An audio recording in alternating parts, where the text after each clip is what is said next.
Hey guys, कैसे हैं आप सभी। सो गाइस, आज हम आरआरबी के ऊपर एक बहुत ही डिटेल डिस्कशन करने वाले हैं। आज मैं आप लोगों को आरआरबी क्लर्क और आरआरबी पीओ इन दोनों के लिए एक बहुत ही डिटेल्ड स्टडी प्लान देने वाला हूं और उसी के साथ में आप लोगों को आज एक बहुत ही फ्लेक्सिबल टू डू लिस्ट देने वाला हूं। मतलब इस टू डू लिस्ट को एक बिल्कुल बिगिनर बच्चा भी फॉलो कर सकता है और एक एडवांस लेवल का बच्चा भी इसको फॉलो करके इस बार अपना सिलेक्शन को गारंटी कर सकता है। ठीक है, बट इससे पहले ना हमें एक बात समझनी पड़ेगी, वो ये कि भाई आरआरबी के लिए ना हमें अलग माइंडसेट डेवलप करना पड़ता है। बिकॉज आरआरबी का जो एग्जाम्स होते हैं ना, वो बाकी बैंक एग्जामिनेशन से काफी अलग तरीके के होते हैं, या बोले तो काफी अतरंगी टाइप के एग्जाम होते हैं वाले। बिकॉज इसका जो प्रीलिम्स एग्जामिनेशन होता है उसमें दो ही सेक्शन बस पूछे जाते हैं, एक मैथ मतलब हमारा क्वांट का सेक्शन और दूसरा रीजनिंग। मतलब यहाँ पे इंग्लिश होता ही नहीं है। और उसी के साथ यहाँ जो हमारा प्रीलिम्स का एग्जाम होता है वो 1 घंटे के बजाय 45 मिनट्स मतलब 45 मिनट का होता है, और ये 45 मिनट कंपोजिट टाइम होता है।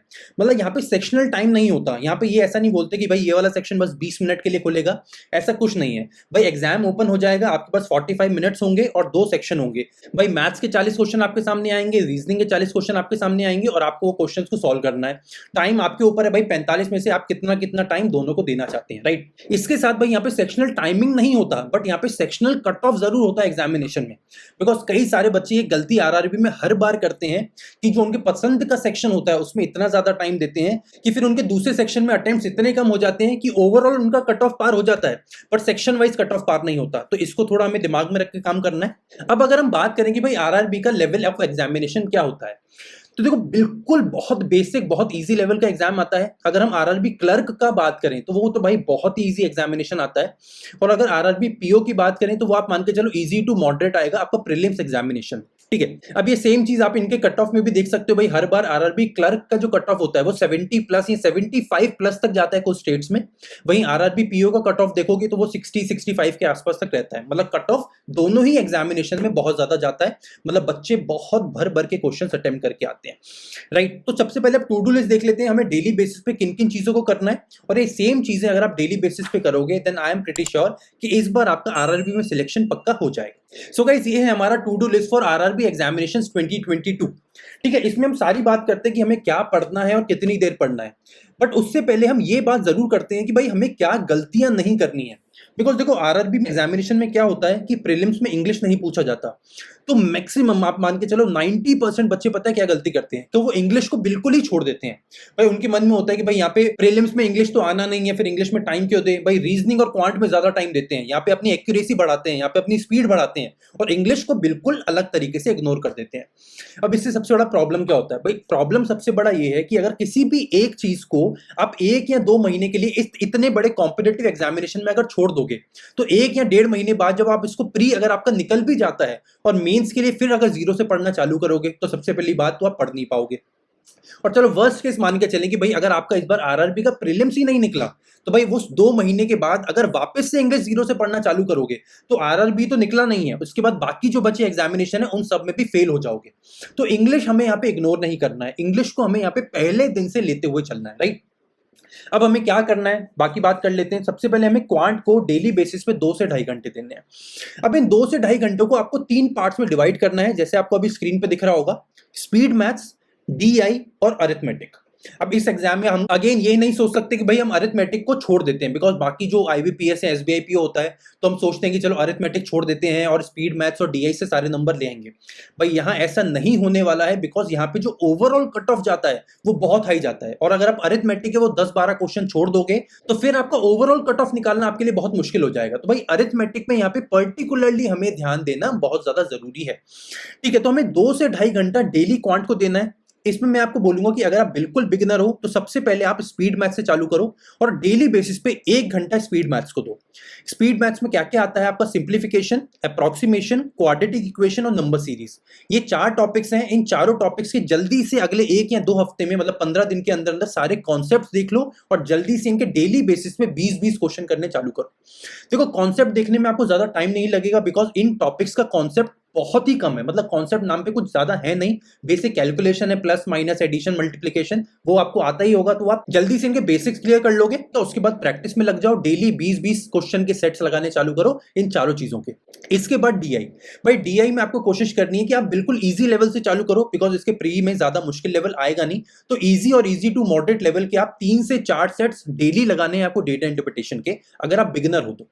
अब अगर आप इंटरमीडिएट लेवल पे हो या एडवांस लेवल पे हो तो 2 से 3 हाई लेवल के डेटा इंटरप्रिटेशंस लगाने हैं आपको, जिससे आपकी स्पीड भी मेंटेन रहेगी और आपकी एक्यूरेसी और ज्यादा हो जाएगी, ठीक है। और अरिथमेटिक, अरिथमेटिक बहुत इंपॉर्टेंट पार्ट है, मैं मान के चलता हूं कि अभी तक आपने कुछ ना कुछ अरिथमेटिक में जरूर कर लिया होगा, और जो हमने अपने चैनल पर भी अरिथमेटिक के लिए क्लासेस लिए थे, आपने उन क्लासेस को भी अटेंड करा होगा।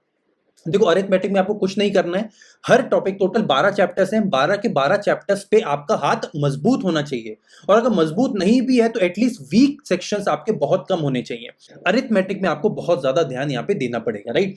तो 2 से ढाई घंटे आपको डेली बेसिस पे क्वांट को देना है, 1 घंटा स्पीड मैथ्स, वहीं बाकी बचा 1.5 घंटे में आप अरिथमेटिक और डीआई में अपने अकॉर्डिंगली डिवाइड कर सकते हैं, ठीक है। इसके बाद आपको 2 से ढाई घंटा डेली बेसिस पे देना है रीजनिंग को। देखो रीजनिंग के बस 2 ही पार्ट्स होते हैं जो सबसे ज्यादा एग्जाम में आते हैं, मिसलेनियस टॉपिक्स और पजल्स प्लस सिटिंग अरेंजमेंट। इसमें आपको क्या करना है, सबसे पहले अगर आप बिगिनर हो या इंटरमीडिएट लेवल पे हो, सबसे ज्यादा फोकस आप लोग करो मिसलेनियस टॉपिक्स पे। अब मिसलेनियस टॉपिक्स में क्या क्या आएगा, for example blood relation, inequalities, direction sense, coding decoding, alphanumeric series, input output, syllogisms, reverse syllogisms, ये वो बेसिक चैप्टर्स हैं जो बहुत इजी क्वेश्चंस लेके आएंगे आपके लिए, और इनके जो क्वेश्चंस हैं ना वो 5-5 के सेट में पूछे जाएंगे, मतलब 5 सिलॉजिज्म्स आ जाएंगे, 5 ब्लड रिलेशन के क्वेश्चन आ जाएंगे, 5 कोडिंग डिकोडिंग के क्वेश्चन आ जाएंगे, 5 इनइक्वलिटीज के क्वेश्चन आ जाएंगे, जिनको करने में आपको ज्यादा से ज्यादा 2 से ढाई मिनट लगेंगे। तो आपको इतनी स्पीड बनानी है इन क्वेश्चंस के ऊपर कि आप 2 से ढाई मिनट के अंदर ये 5-5 के क्वेश्चंस के सेट को कंप्लीट कर पाओ, ठीक है।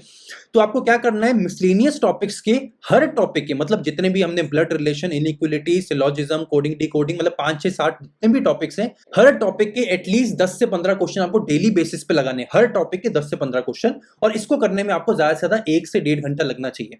मतलब अपनी स्पीड इस तरीके से हमें डेवलप करनी है कि वो 70-80 क्वेश्चन करने में हमें 1 से 1.5 घंटा ही लगे, ये मेंटली हमें इतना अपने खुद को तैयार करना है, राइट। और पजल और सिटिंग अरेंजमेंट के लिए देखो आप क्या करो, सबसे पहले तो आप अंकुश लांबा का जो 1000 पजल वाला सीरीज है उसको फॉलो कर सकते हो, यह पजल के लिए एक बहुत अच्छा चैनल है मेरिट शाइन, उनके अलग अलग प्लेलिस्ट बने हुए हैं उनके चैनल पे, आप उनके प्लेलिस्ट को भी फॉलो कर सकते हो, ठीक है। तो पजल और सिटिंग अरेंजमेंट के लिए आपको अंकुश लांबा मिल जाएगा और मेरिट शाइन का चैनल मिल जाएगा। अच्छा, ऊपर डेटा इंटरप्रिटेशन क्वांट के लिए आप सुमित सर के सीरीज को फॉलो कर सकते हो, या फिर अल्फा बैंकर पे आपको प्रॉपर प्लेलिस्ट मिल जाएगा डेटा इंटरप्रिटेशन के लिए, जहां पे हमने शायद अलग अलग 100 या 200 सेट अलग से लगा रखे हैं, अलग अलग लेवल के, तो आप उनको फॉलो कर सकते हो, आपकी बहुत अच्छी प्रिपरेशन हो जाएगी अल्फा बैंकर से भी डीआई की, राइट। अब बात करते हैं भाई, हमें इंग्लिश छोड़ना नहीं है, जो मैंने अभी सबसे इंपॉर्टेंट बात बताई, इंग्लिश को हमें डेली बेसिस पे एटलीस्ट 1 घंटा देना है, जिसमें हमें रीडिंग भी करनी है और प्रैक्टिस भी करनी है, 1 घंटे में दोनों काम करने हैं। तो आप इसको कुछ इस तरीके से डिवाइड करने की कोशिश करो कि आधा घंटा आप लोग रीडिंग करो और आधा घंटा फिर प्रैक्टिस करो। भाई रीडिंग में कुछ भी कर सकते हो, न्यूज़पेपर पढ़ने में कंफर्टेबल हो तो न्यूज़पेपर पढ़ लो, कोई बुक पढ़ते हो तो किसी बुक को पढ़ लो, आधा घंटा पढ़ना ज्यादा नहीं। और इसके अलावा प्रैक्टिस करनी है, reading comprehension, para jumble, cloze test, error detection, sentence rearrangement, ये जो बेसिक चीजें हैं जो एग्जाम में आएंगी ही आएंगी, प्री में नहीं आएंगी तो मेंस में आएंगी, और मेंस में नहीं आएंगी तो बाकी आईबीपीएस या एसबीआई पीओ में तो आनी ही है। तो प्रैक्टिस में रखो इन चीजों को, 1 घंटा एटलीस्ट डेली बेसिस पे पढ़ना है, ठीक है। इसके बाद बात करते हैं कंप्यूटर अवेयरनेस, भाई वो कहां से करना है। भाई देखो, इसको एटलीस्ट पहले दिन से मतलब आज से ही आपको कंप्यूटर अवेयरनेस पढ़ना चालू करना है, और डेली आपको आधे से पौना घंटा देना है, मतलब 30 to 45 मिनट्स।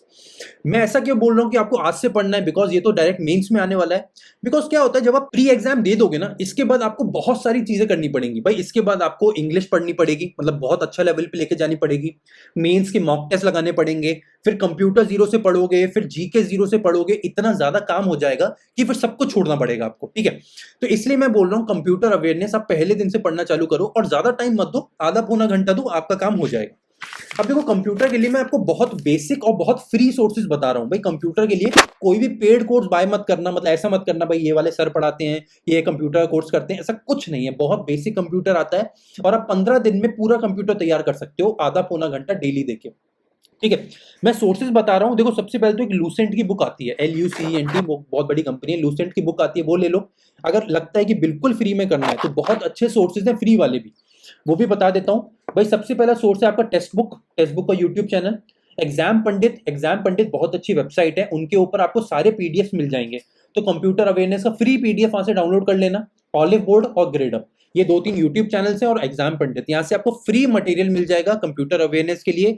अगेन बोल रहा हूँ, पहले दिन से पढ़ना चालू करो, फाइनली अपने लिए बाद में लोड मत ले लेना फालतू का, ठीक है। और बात करते हैं जनरल अवेयरनेस, हमें क्या करना है भाई, पहले दिन मतलब आज से ही जनरल अवेयरनेस पढ़ना है, इसको बिल्कुल कोई बच्चा इग्नोर नहीं करेगा। डेली 1 घंटा देना है।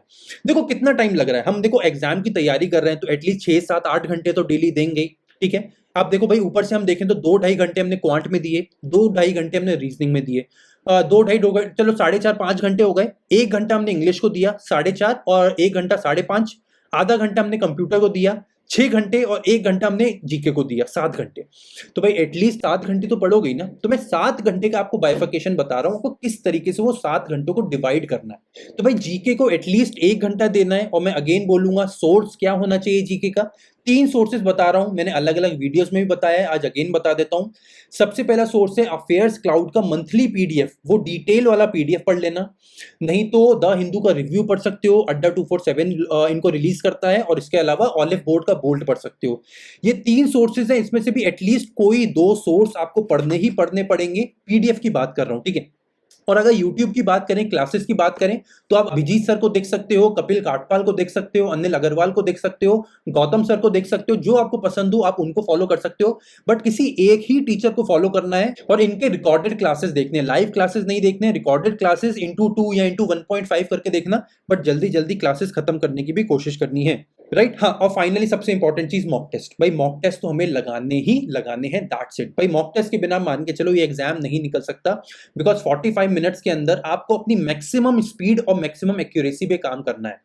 तो आपको क्या करना है भाई, डेली बेसिस पे मॉक टेस्ट नहीं लगाना है। अभी इनिशियल डेज में अगले 1 महीने तक आपको ऑल्टरनेट डेज पे मॉक टेस्ट लगाना है। मतलब अगर आज लगाया तो 1 दिन छोड़ के फिर अगले दिन, फिर 1 दिन छोड़ के फिर अगले दिन, हर दिन 45 मिनट्स का मॉक टेस्ट लगाना है।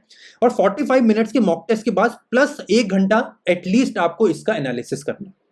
देखो 45 मिनट से ज्यादा इंपॉर्टेंट वो अगला 1 घंटा रहेगा आपका, जो आप एनालिसिस करोगे, बिकॉज बिना एनालिसिस क्या मान के चलो मॉक टेस्ट के 45 मिनट भी आपके वेस्ट हो जाएंगे, ठीक है। अब आप पूछोगे मॉक टेस्ट सीरीज कौन सी फॉलो करनी है। देखो बाजार में भी 2-3 अच्छी मॉक टेस्ट सीरीज है, ऑलिव बोर्ड, प्रैक्टिस मॉक और स्मार्ट कीड़ा। ऑलिव बोर्ड बहुत ज्यादा महंगा है, मैं बिल्कुल आपको रिकमेंड नहीं करता। तो भाई बाकी बचे प्रैक्टिस मॉक और स्मार्ट कीड़ा। तो भाई मेरी पर्सनल रिकमेंडेशन रहती है कि आप लोग स्मार्ट कीड़ा का मॉक टेस्ट सीरीज बाय कर लो। लिंक आपको वीडियो के डिस्क्रिप्शन में मिल जाएगा। अगर आपको स्मार्ट कीड़ा का मॉक टेस्ट सीरीज बाय करना है, उस लिंक पे क्लिक करेंगे, आपको एक्स्ट्रा 10% ऑफ मिल जाएगा, right. So guys I hope कि आपके आज आरआरबी को लेके मैक्सिमम डाउट्स क्लियर हो गए होंगे। स्टिल अगर आपका कोई भी डाउट अभी भी रह गया है तो कमेंट कर दीजिएगा, और मैं अपनी तरफ से पूरी कोशिश करूंगा आपके हर डाउट का आंसर जल्दी से जल्दी करने की। Fine guys, so see you in the next session. Signing off. My name is Chirag Chopra. Take care and keep preparing.